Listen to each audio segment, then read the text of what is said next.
দর্শক এই মুহূর্তে কথা বলছেন বিসিবি সভাপতি আমিনুল ইসলাম বুলবুল। আমরা সরাসরি যুক্ত হচ্ছি বিসিবি সভাপতির বক্তব্যে।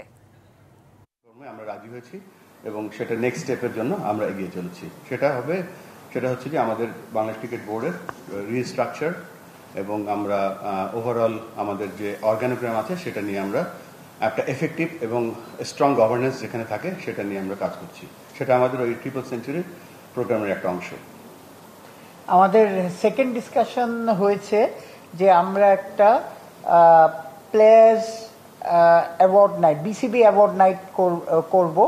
অ্যান্ড এটা আমাদের প্রেসিডেন্ট সাহেবের আইডিয়া, বহু বছর আগে হয়েছিল, এটা বন্ধ হয়ে গেছে। নট প্লেয়ার্স, ইভেন আপনাদেরও গ্রাউন্ডসম্যান এভরিবডি, উনি হ্যাঁ। তো এটাই আমাদের ওই প্রোগ্রামেরই একটা অংশ, হাই পারফরমেন্স ফর অল প্রোগ্রামটার নাম। তার নিচে হচ্ছে প্লেয়ারদের মনোবল বৃদ্ধি করা বা তাদের কনফিডেন্স বিল্ড আপ করার জন্য আমরা এবং যারা ক্রিকেট সংশ্লিষ্ট যারা আছেন সকলের মনোবল বৃদ্ধি করার জন্য আমরা একটা প্লেয়ার্স ক্রিকেট অ্যাওয়ার্ড নাইট করব এবং সেটা আমরা কন্টিনিউ করব 1 বছরের জন্য না। প্রথমে আমরা একেবারে অ্যাটলিস্ট একটা কন্ট্রাক্টে আসবো বা একটা টেমপ্লেটে আসবো কীভাবে আমরা এই পুরস্কারগুলো দিব, সেটা আমরা একটা 4 বছর বা 5 বছর একটা প্ল্যান করছি।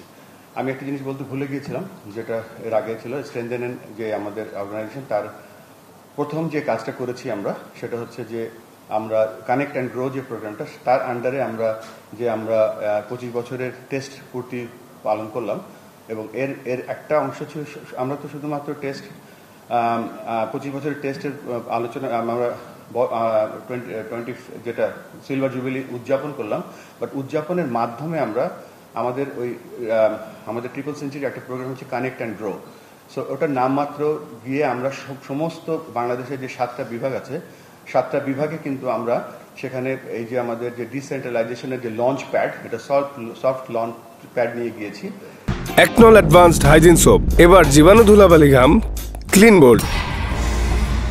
এবং সেখানে আমরা যে কাজটা করেছি যে আমরা ভিজিবিলিটি টেস্ট করেছি, যে সেখানকার বিভাগীয় কমিশনার, ডিস্ট্রিক্ট কমিশনার, তারপর যারা সরকারি কর্মকর্তা আছে, জেলা ক্রীড়া সংস্থা, তাদের সাথে আমরা ইনিশিয়াল একটা বৈঠক করেছি যে কিভাবে আমরা ডিসেন্ট্রালাইজেশনটা করতে পারি।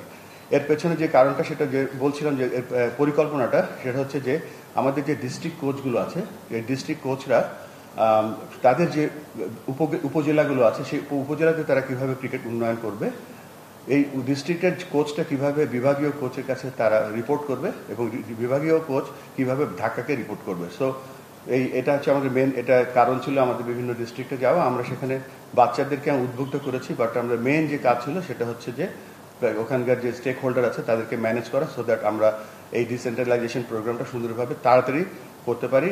আর কিছু জিনিস দেখেছি, যেখানে ফেসিলিটি দেখেছি, প্লেয়ারদের কান্না শুনেছি, যে প্লেয়ার যখন কাঁদে এবং বলে যে 14 বছর ক্রিকেট খেলা হয় না তার ওখানে, তার 20 বছর তার ক্রিকেট খেলা হয় না, আমি ক্রিকেটার আমার কাছে মনে হচ্ছে যে এটা অবিচার।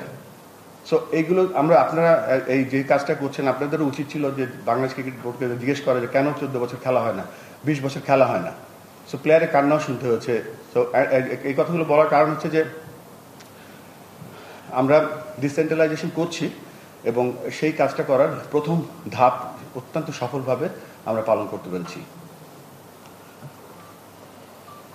আমাদের ফোর্থ ডিসকাশন হয়েছে regarding the national selection panel.